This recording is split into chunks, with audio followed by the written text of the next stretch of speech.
Hi, I'm Erricka Hill. I'm a licensed clinical social worker, and today we're going to talk about stress, burnout, and anxiety. So what do those things mean?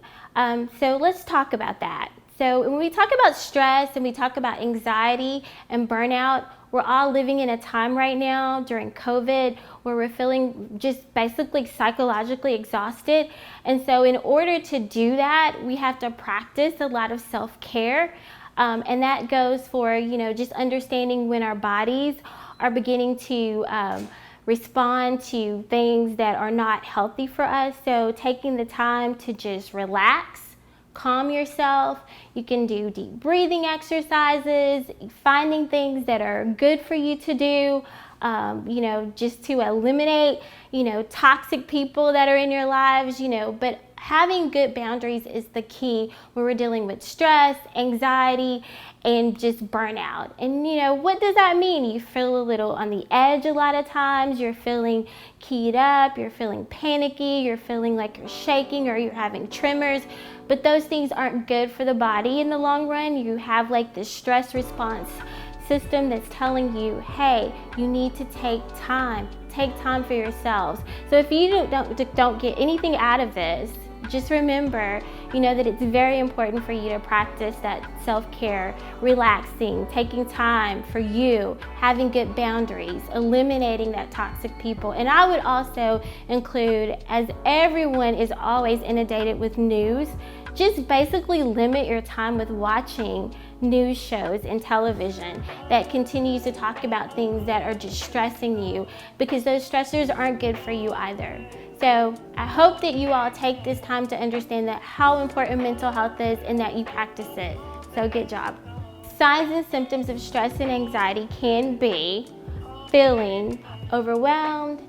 You could have headaches, sweating, palpitations, tremblings in your heart, or handshakes, not sleeping, not eating very well, or eating too much could be another sign of stress.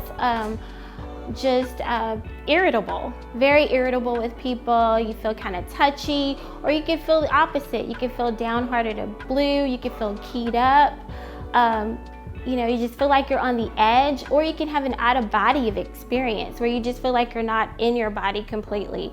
That's another sign of that you're just really overly stressed. I hear this a lot of times from clients, and they'll tell me, I never realized I was having a panic attack. And I think that is definitely something that, we all kind of ignore, because most of the people say, well, I thought a panic attack was something where you were, experiencing some breathing difficulties, but it is.